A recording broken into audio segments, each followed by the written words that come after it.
Hai teman-teman, kami dari kelompok 8 akan menjelaskan tentang learning, memory, and product positioning. Anggota kami yang pertama ada Robertus Dimas, Rosa Kinanti, Chai Catherine, Stella Solagracia, Tubagus Arya, dan Stanislas Cindy. Selamat menyaksikan. Di bagian awal ini kita akan memahami apa itu arti dari sifat belajar dan memori. Sebelum kita ingin mengetahui apa itu sifat-sifat belajar dan memori, maka sebaiknya kita mengerti dan memahami apa itu belajar atau pembelajaran. Belajar itu adalah setiap perubahan memori atau perilaku jangka panjang dari suatu konten atau organisasi yang juga merupakan hasil dari pemrosesan informasi. Nah, pembelajaran itu penting untuk proses konsumsi. Faktanya, orang-orang mendapatkan sebagian besar sikap, nilai, rasa, perilaku, presensi, arti simbolis, dan perasaan dari pembelajaran dari hasil perilaku mereka. Nah, di bab sebelumnya, kita telah belajar memahami apa itu pengolahan informasi sebagai rangkaian kegiatan di mana rangsangan dirasakan, diubah menjadi informasi, dan disimpan. Nah, 4 aktivitas dalam rangkaian tersebut itu adalah eksposur, perhatian, interpretasi, dan memori. Dari 4 aktivitas dalam rangkaian seperti eksposur, perhatian, interpretasi, dan memori bisa ditunjukkan dalam gambar berikut ini. Dari sistem pemrosesan informasi sampai persepsi harga terkait. Nah, di sistem pemrosesan informasi yang berbeda, menangani yang berbeda aspek pembelajarannya pula. Sistem persepsi berhubungan dengan pemasukan informasi melalui eksposur dan perhatian. Ingatan jangka pendek berhubungan dengan menyimpan informasi, sementara saat ditafsirkan dan ditransfer ke memori jangka panjang. Nah, di memori jangka panjang berkaitan dengan menyimpan dan mengambil informasi yang akan digunakan dalam mengambil keputusan tersebut. Nah, proses ini sangat berkaitan, sangat terkait. Misalnya, konsumen mungkin memperhatikannya merek soda terfavorit di rak toko. Karena tujuan pembelian disimpan dalam memori jangka panjang, harga soda saat ini dibawa ke dalam ingatan jangka pendek melalui persepsi sistem untuk diproses. Tetapi harga referensi juga dapat diambil dari jangka panjang memori sebagai titik perbandingan. Lalu yang terakhir, persepsi harga terkait dengan konsumen merek favorit dapat diperbarui dan disimpan dalam memori jangka panjang sebagai konsekuensi dari proses perbandingan. Peran memori dalam pembelajaran. Memori adalah total akumulasi dari pengalaman yang dipelajari sebelumnya. Memori terdiri dari 2 komponen, yaitu ingatan jangka pendek dan ingatan jangka panjang. Yang pertama yaitu ingatan jangka pendek. Ingatan jangka pendek memiliki kapasitas penyimpanan informasi yang terbatas. File aktif menyimpan informasi saat sedang diproses. Setelah pemrosesan selesai, informasi yang dikonfigurasi ulang dicetak atau dikembalikan ke penyimpanan permanen seperti file perangkat keras. Individu menggunakan ingatan jangka pendek untuk menyimpan informasi, sementara mereka menganalisis dan menafsirkannya. Mereka kemudian dapat mentransfernya ke sistem lain seperti tulis atau ketik, letakkan di ingatan jangka panjang atau keduanya. Jadi, ingatan jangka pendek sangat mirip dengan apa yang biasa kita sebut sebagai berpikir. Lalu ada karakteristik ingatan jangka pendek. Yang pertama yaitu ingatan jangka pendek berumur pendek. Sifat ingatan jangka pendek berumur pendek bahwa konsumen harus selalu memperbarui informasi melalui latihan pemeliharaan. Latihan pemeliharaan adalah pengulangan terus-menerus dari suatu informasi dalam menyampaikan memori saat ini untuk digunakan dalam pemecahan masalah. Yang kedua yaitu ada ingatan jangka pendek mempunyai keterbatasan kapasitas. Kapasitas ingatan jangka pendek yang terbatas berarti konsumen bisa hanya menyimpan banyak informasi dalam memori saat ini. Kapasitas ingatan jangka pendek diperkirakan dalam kisaran 5 hingga 9 bit informasi. Yang ketiga yaitu analisis elaborasi yang terjadi di ingatan jangka pendek. Ingatan jangka pendek sering disebut memori kerja karena disitulah informasi dianalisis, dikategorikan, dan diinterpretasikan, yaitu ingatan jangka pendek kegiatan elaboratif berlangsung. Kegiatan elaboratif adalah penggunaan yang disimpan sebelumnya, pengalaman, nilai, sikap, keyakinan, dan perasaan untuk menafsirkan dan mengevaluasi informasi dalam memori kerja serta untuk menambahkan informasi relevan yang disimpan sebelumnya. Elaboratif aktivitas berfungsi untuk mendefinisikan ulang atau menambah elemen baru ke dalam memori. Misalkan, perusahaan Anda telah mengembangkan produk baru untuk konsumen yang ingin menggunakannya perangkat elektronik dengan aman saat mengemudi. Elaborasi ditingkatkan ketika konsumen lebih terlibat atau tertarik pada merek, produk, atau pesanan yang ada.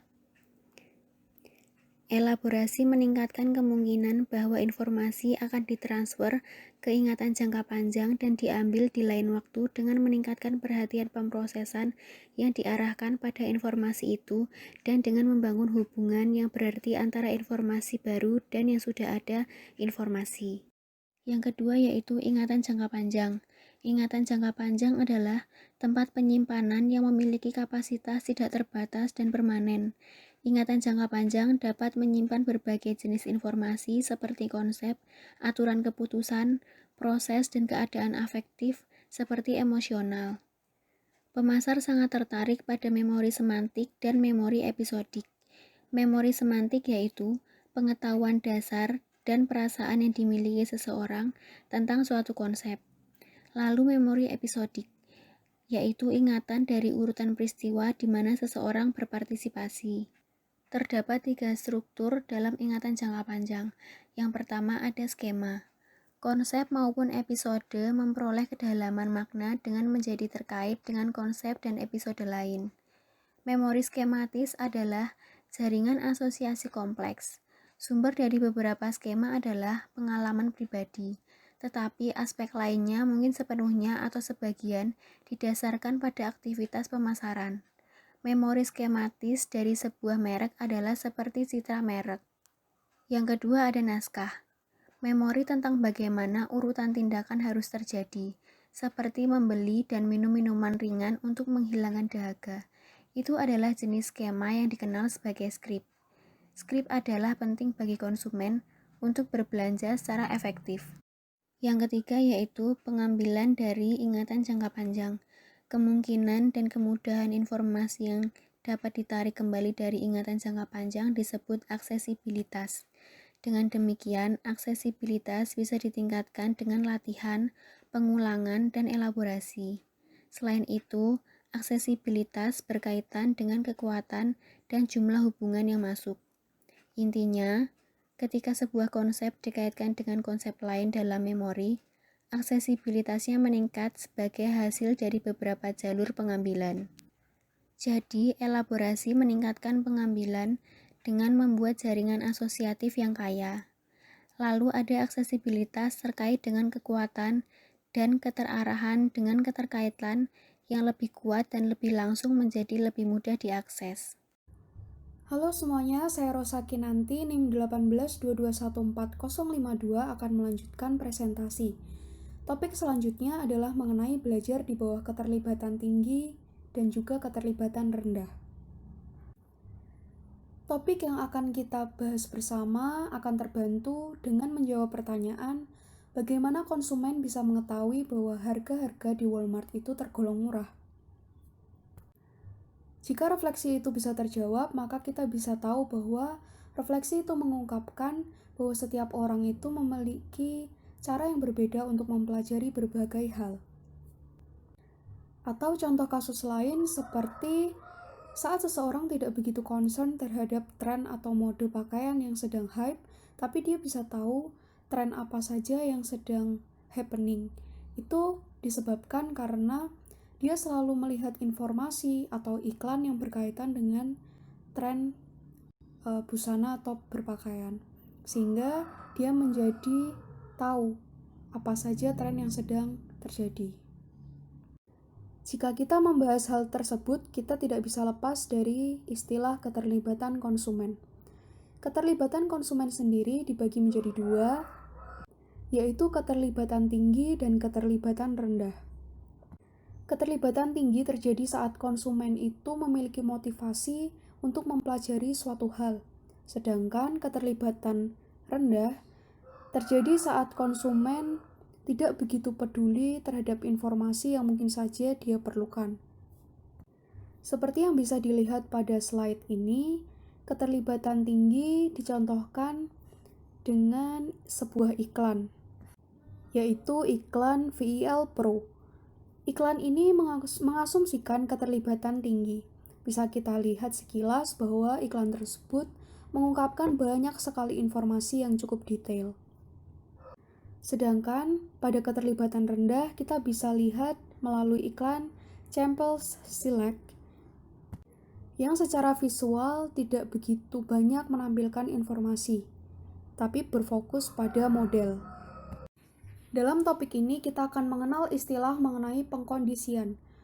Pengkondisian sendiri diartikan sebagai seperangkat prosedur untuk meningkatkan kemungkinan terciptanya sebuah hubungan. Dikenal ada dua jenis pengkondisian, yaitu klasik dan operan. Secara sederhana, pengkondisian klasik diartikan sebagai hubungan antara stimulus dengan berbagai respon. Stimulus sendiri seperti contohnya merek, sedangkan respon itu misalnya perilaku atau perasaan. Sehingga jika dikaitkan, maka bagaimana merek bisa mempengaruhi perilaku atau perasaan konsumen. Yang kedua adalah pengkondisian operan. Pengkondisian ini menekankan pada hubungan yang membuat asosiasi antara tanggapan dan beberapa hasil. Tanggapan seperti contohnya merek atau membeli merek. Sedangkan beberapa hasil contohnya adalah kepuasan. Sehingga jika dikaitkan, maka dalam membeli sebuah merek, apakah konsumen akan memiliki kepuasan terhadap merek yang dibeli? Kepuasan tersebut akan mempengaruhi bagaimana respon dari konsumen, karena itu berfungsi untuk memperkuat respon konsumen. Kita akan melihat sedikit lebih dalam lagi mengenai dua jenis pengkondisian yang sudah disebutkan sebelumnya. Yang pertama, kita akan melihat lagi pengkondisian klasik.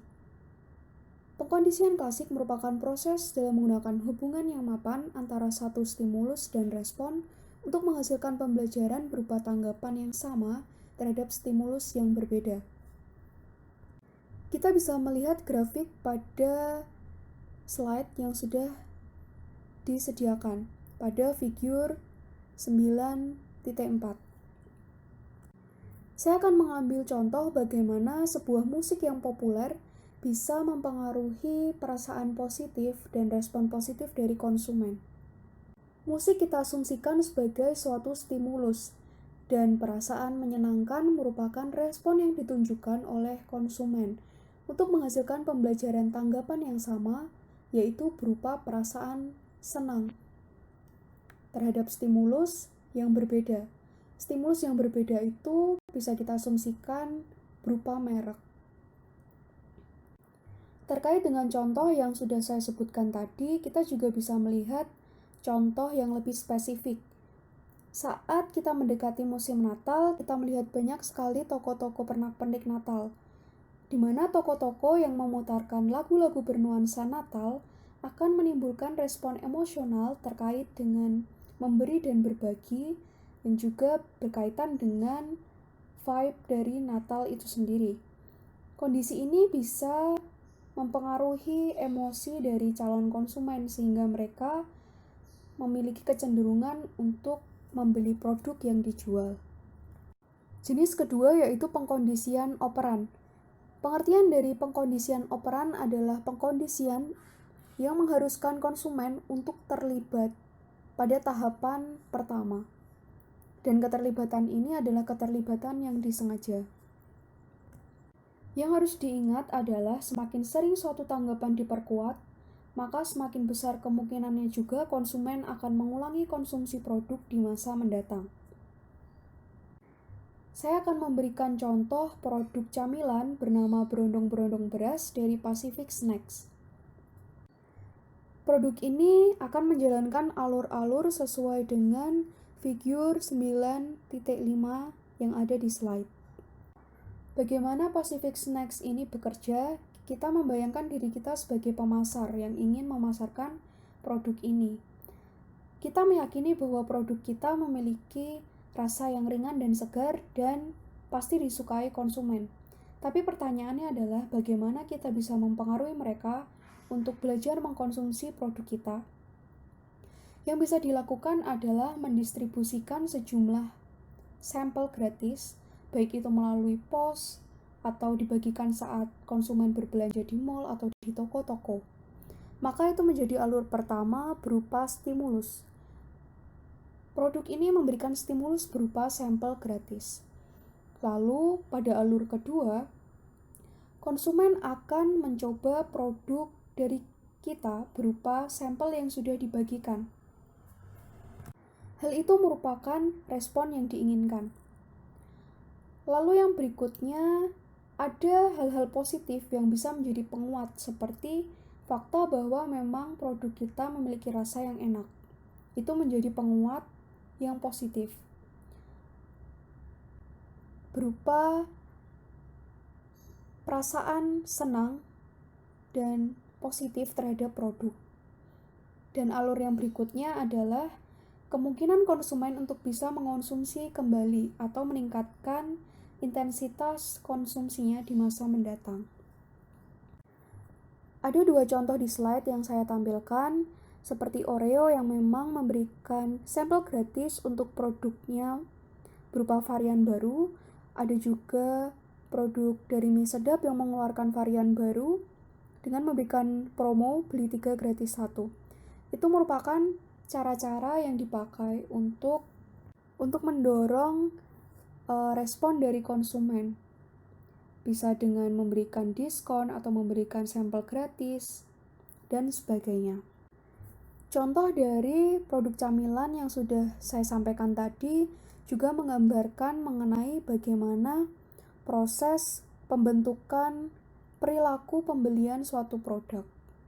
Seperti yang bisa kita lihat dari figur 9.6, di mana alurnya konsumen akan mengkonsumsi sampel terlebih dahulu.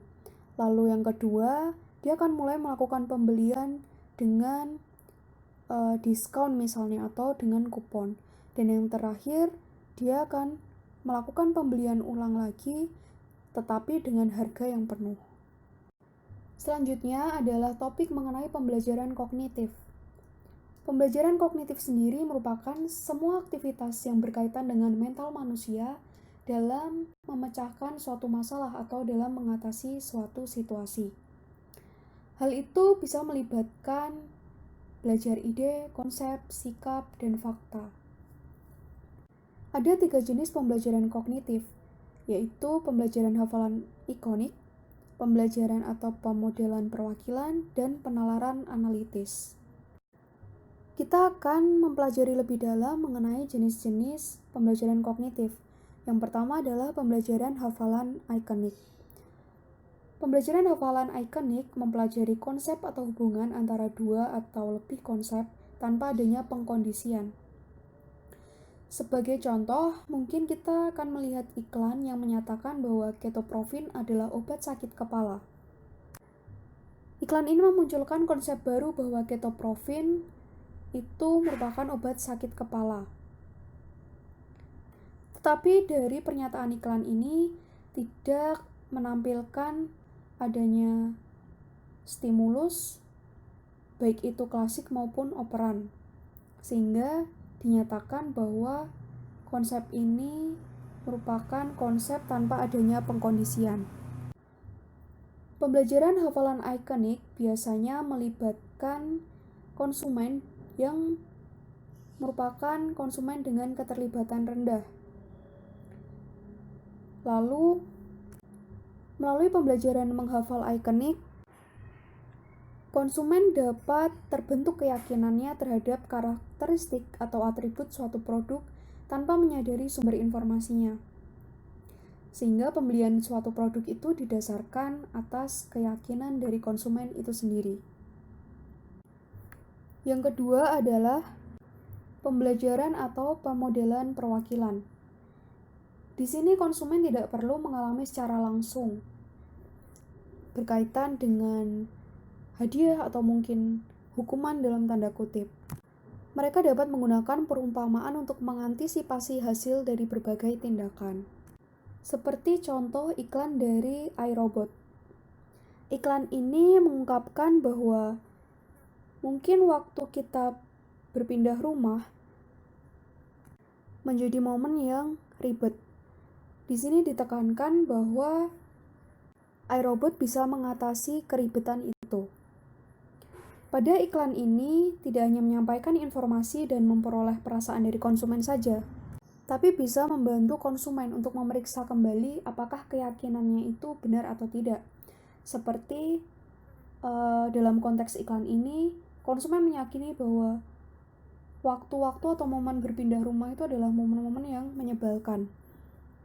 Lalu iklan iRobot hadir untuk mempertanyakan keyakinan itu lagi. Karena iRobot bisa hadir untuk mempermudah pindah rumah atau hal-hal semacam itu. Jenis yang terakhir adalah penalaran analitis. Ini merupakan jenis yang paling kompleks sebagai bentuk pembelajaran kognitif analitis pemikiran karena individu terlibat dalam pemikiran kreatif untuk merestrukturisasi dan menggabungkan kembali informasi untuk membentuk asosiasi baru dan atau konsep yang baru juga. Salah satu bentuknya adalah penggunaan analogi. Seperti contohnya saat kita belum pernah mencoba suatu aplikasi pembaca digital, lalu kita mencoba dan mempelajarinya. Kita mengunduh di komputer kita dan kita mencoba untuk mengoperasikan. Lalu ditemui bahwa ada beberapa kesamaan atau kemiripan dari salah satu fitur di komputer seperti misalnya Microsoft Word. Lalu akan timbul adanya perbandingan analogis kita menggunakan fitur yang pernah kita coba misalnya seperti Word dengan aplikasi yang baru saja kita coba. Sehingga akan muncul perbandingan seperti akan menganalisa mengenai kemiripannya, lalu bagaimana perbedaannya, dan sebagainya. Di bagian ini saya akan menjelaskan mengenai belajar, memori, dan retrieval. Kekuatan belajar. Belajar adalah proses dalam hidup untuk meningkatkan taraf hidup ke tingkat yang lebih tinggi. Jadi semakin kuat dan intens pembelajarannya, maka informasi yang didapat akan lebih relevan dengan apa yang kita butuhkan dalam kehidupan. Kekuatan pembelajaran dipengaruhi oleh 6 faktor. Yang pertama, kepentingan. Merupakan suatu hal yang mengacu pada nilai yang diberikan konsumen berupa informasi untuk meningkatkan kualitas produk. Misalnya, ketika seorang konsumen memberikan review terhadap produk yang ditawarkan perusahaan, jadi semakin penting bagi individu untuk mempelajari perilaku atau informasi tertentu, maka akan semakin efektif dan efisien produk yang dihasilkan oleh perusahaan. Faktor yang kedua adalah keterlibatan pesan, yaitu ketika konsumen tidak termotivasi untuk mempelajari materi, maka pemrosesan keterlibatan pesan dapat ditingkatkan dengan menyebabkan orang tersebut terlibat dengan pesan diri. Misalnya, jika memainkan versi instrumental dari lagu populer dengan liriknya dikaitkan dengan sebuah produk yang diiklankan. Contoh, ada iklan BCA Mobile yang menggunakan lagu Stinky. Jika ada seorang yang tahu lagu Stinky dan pernah setidaknya melihat iklan dari BCA Mobile, maka jika lagu Stinky itu diputar, dia bisa ingat, oh ini tuh lagunya yang ada di iklan tersebut. Lalu mengenai masalah yang terkait keterlibatan pesan penting, yang pertama, aroma suatu produk di toko penting untuk diingat. Hal tersebut untuk memudahkan seorang konsumen jika ingin membeli sebuah produk yang sama seperti sebelumnya. Contoh seperti membeli parfum, jika ada konsumen yang ingin membeli parfum dengan aroma yang sama, dia harus mengingat aroma parfum tersebut seperti apa. Yang kedua, peran ketegangan. Keadaan di mana seorang pemasar terkadang memberitahu nama merek di bagian akhir iklan untuk menarik minat dan perhatian seorang konsumen. Tetapi nama merek biasanya sulit untuk diingat oleh konsumen yang melihat iklannya. Hal tersebut dikarenakan durasi iklan yang terlalu lama sehingga membuat si konsumen bosan melihat iklannya, dan daya ingat seseorang kapasitasnya berbeda-beda. Faktor yang ketiga adalah suasana hati atau mood. Suasana hati yang positif selama penyajian iklan atau informasi seperti nama merek dapat mendorong konsumen agar membeli produk yang diiklankan. Misalnya iklan pada produk Pocari Sweat yang disajikan dengan mood si penyaji yang terlihat bersemangat. Karena produk atau minuman tersebut mengandung ion dan bertujuan untuk meningkatkan energi di dalam tubuh agar lebih bersemangat. Lalu faktor yang keempat, penguat atau bala bantuan. Merupakan faktor yang mempengaruhi respon konsumen agar memakai atau mengkonsumsi lagi produk yang sama pada masa depan. Misalnya Dori pergi ke PKL untuk membeli menu makanan favoritnya yaitu nasi goreng. Alasan dia membeli nasi goreng di PKL daripada di restoran karena rasa nasi goreng di PKL lebih melekat dan lebih enak pada dirinya. Jadi jika Dori ingin membeli nasi goreng maka dia hanya mau di PKL biasanya. Jadi kayak ada faktor tertentu dulu yang mempengaruhi Dori ingin mengkonsumsi nasi goreng itu lagi. Faktor yang kelima adalah pengulangan. Pengulangan bisa meningkatkan pembelajaran dan memori dengan cara meningkatkan aksesibilitas informasi. Sederhananya itu, semakin sering orang terpapar informasi atau terlibat dalam suatu perilaku, maka semakin besar pula kemungkinan mereka untuk belajar dan mengingatnya. Contohnya, Derry melihat iklan di YouTube mengenai KFC dan Richeese yang sama-sama menjual fried chicken. Namun iklan yang sering muncul adalah KFC. Maka dari itu, Derry lebih mudah mengingat bahwa produk fried chicken yang dikenal hanya KFC saja. Namun dampak dari hal tersebut, pengulangan iklan bisa menyebabkan iklan tersebut di-skip ataupun di-close oleh penonton karena durasinya yang terlalu sering dan menjadi tidak menarik. Faktor yang terakhir adalah pengkodean ganda. Keadaan di mana konsumen dapat menyimpan informasi yang sama dengan cara yang berbeda. Hal tersebut dapat menghasilkan lebih banyak cara untuk mengambil informasi. Salah satu pengkodean ganda adalah ketika konsumen mempelajari dua informasi yang berbeda konteks. Contohnya itu ada produk Clorox, yaitu produk desinfektan. Nah, di iklannya itu produk desinfektan atau Clorox itu digambarkan seperti pensil. Nah, dengan cara itu bermaksud bahwa itu tuh yang disebut pengkodean. Jadi, dia memvisualkan produknya dengan cara yang lain dan tidak sama seperti iklan disinfektan lainnya. Tapi juga menampilkan visual yang lain agar produk Clorox ini semakin familiar di mata konsumen atau memiliki ciri khas tersendiri agar konsumen itu berpikiran bahwa oh, ternyata ada produk desinfektan yang memiliki iklan yang unik. Intinya, seorang konsumen itu mudah untuk mengingat jika ada suatu hal yang dilihat secara visual. Setelah menjelaskan mengenai learning, saya akan menjelaskan mengenai memory interference atau gangguan memori, yaitu keadaan di mana seseorang terkadang mengalami kesulitan untuk mendapatkan informasi produk tertentu karena informasi produk lainnya yang sebelumnya dibaca sudah tersimpan oleh memori otak. Contohnya iklan kompetitif mengenai mobil Daihatsu dan Toyota.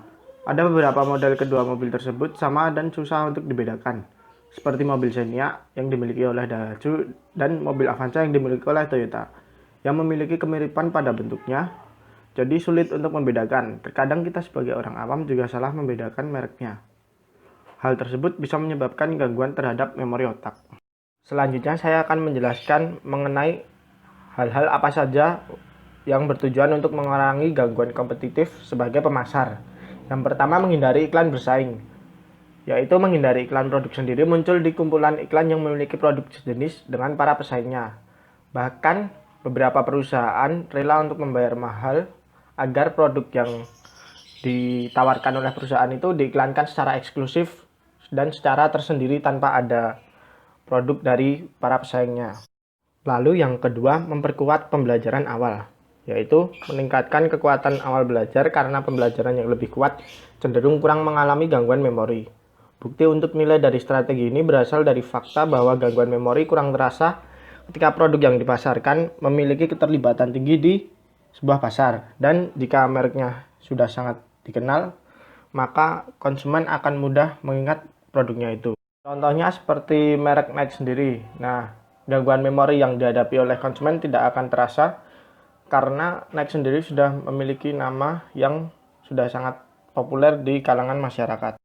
Yang ketiga, mengurangi kesamaan dengan iklan pesaing.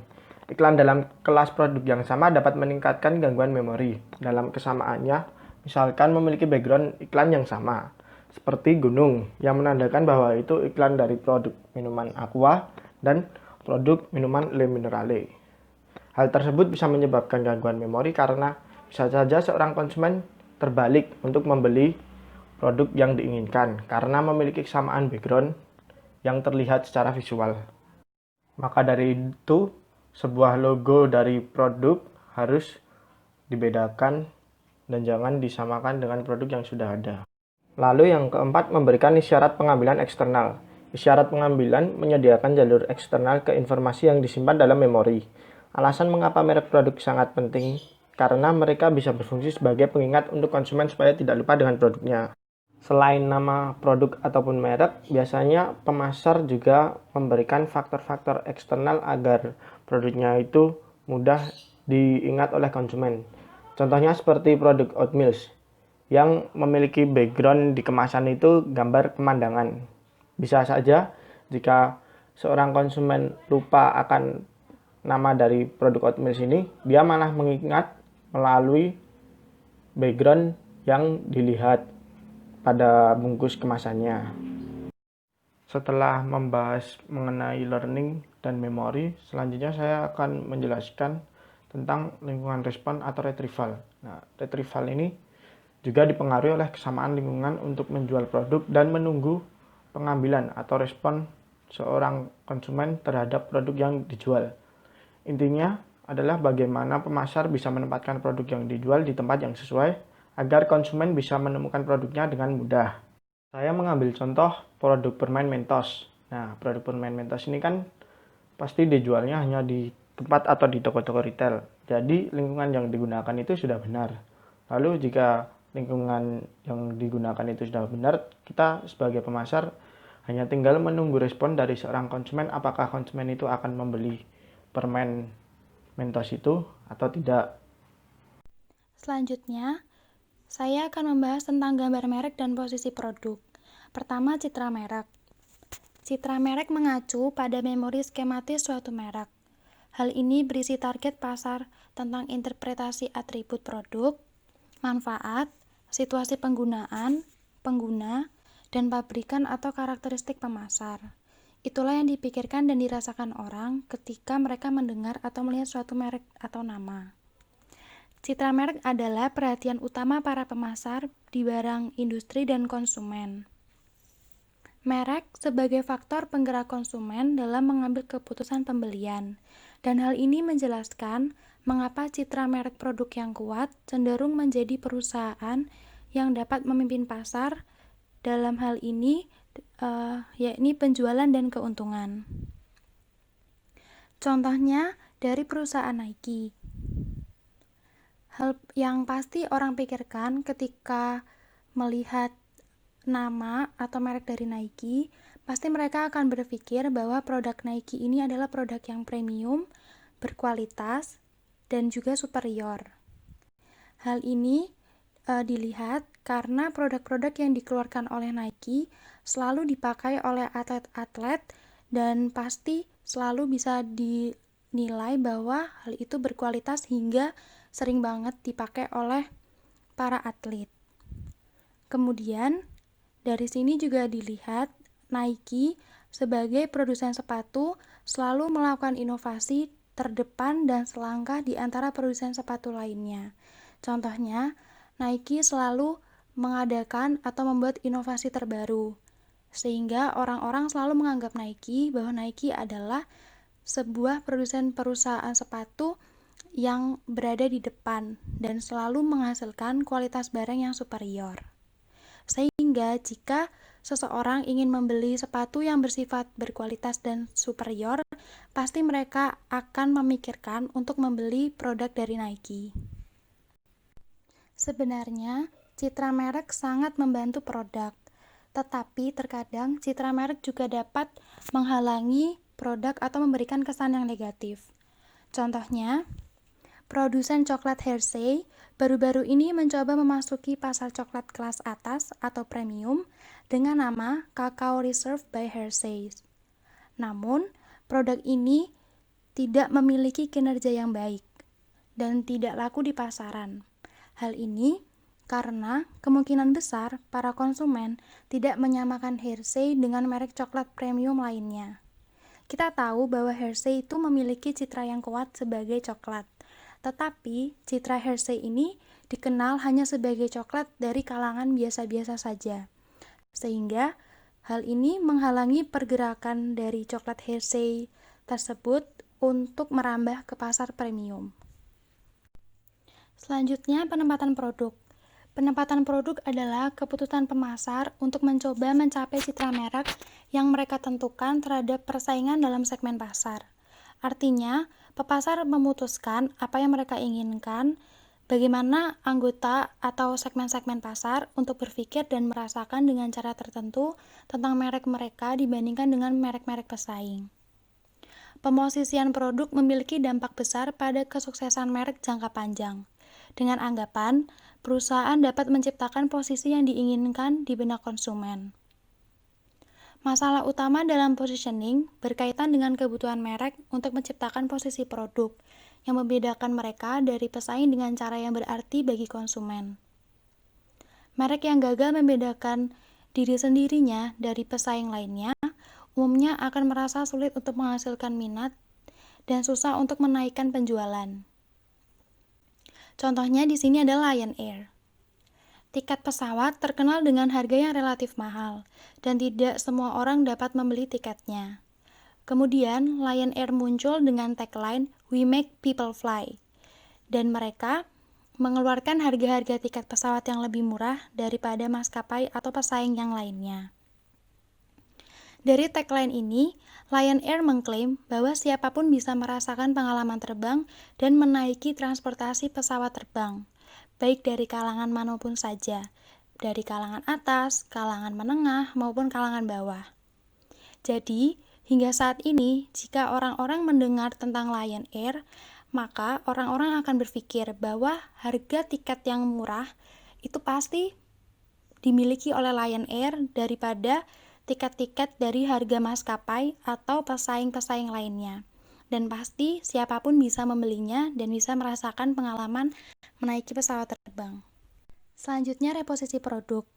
Citra konsumen tentang merek berubah seiring waktu sebagai fungsi dari perubahan kebutuhan mereka sendiri, sebagai fungsi dari perubahan pesaing, dan sebagai fungsi perubahan yang dimulai oleh merek tersebut atau perusahaan tersebut.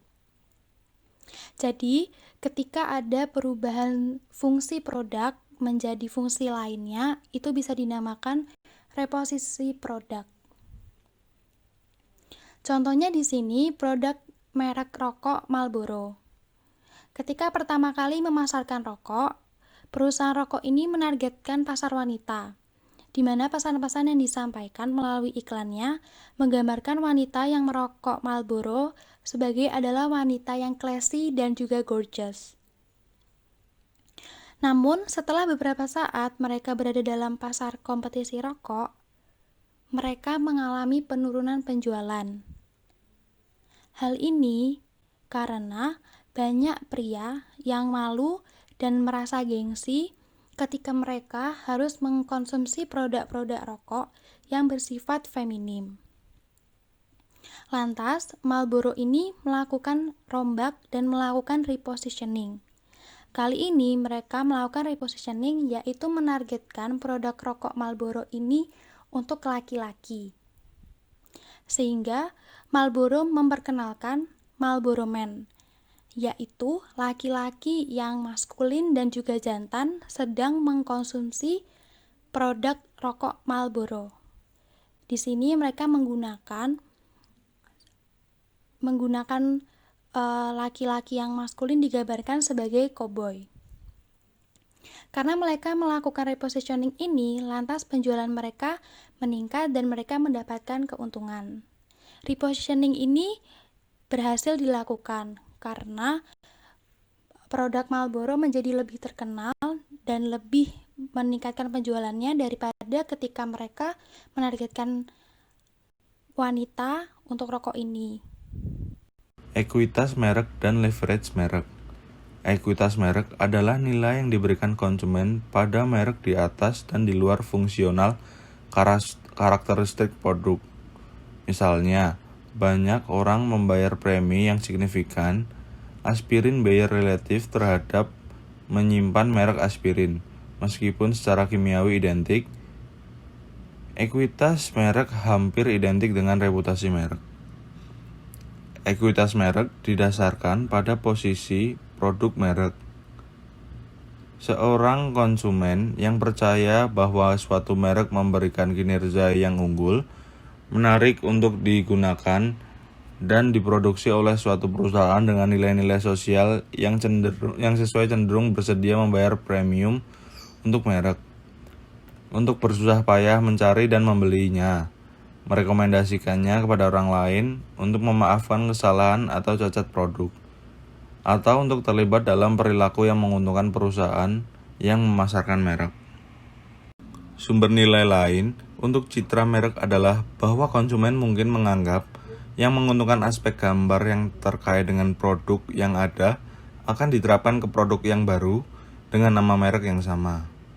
Ini didasarkan pada prinsip generalisasi stimulus.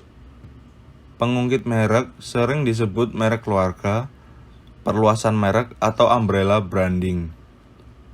Mengacu pada pemasar yang memanfaatkan ekuitas merek dengan menggunakan yang sudah ada nama merek untuk produk baru. Jika dilakukan dengan benar, konsumen akan menetapkan beberapa karakteristik dari merek yang ada ke produk yang baru yang membawa nama itu. Merek yang relatif baru, ekstensi termasuk es krim Starbucks, strip napas Listerine, dan jus tomat Campbell. Namun, generalisasi stimulus tidak terjadi hanya karena dua produk memiliki nama merek yang sama. Harus ada hubungan antara produk. Penting bagi pemasar untuk memahami apa kriteria kunci kesesuaian bagi konsumen. Misalnya, satu penelitian menemukan bahwa konsumen lebih menyukai permen lollipop Fruit Loop cereal. Rupanya, kriteria kecocokan utama yang menjadi perhatian bukanlah pengalihan kemampuan manufaktur, melainkan komponen cita rasa. Perluasan merek juga dapat melibatkan risiko. Salah satunya adalah kegagalan produk. Apapun nama merek dapat merusak semua produk dengan nama merek yang sama. Konsumen menggeneralisasi hasil yang baik dan buruk. Resiko lain adalah menipiskan citra merek asli. Nah, teman-teman, kami telah selesai menjelaskan informasi yang bisa kami sampaikan kepada teman-teman. Semoga informasi ini bisa bermanfaat. Terima kasih.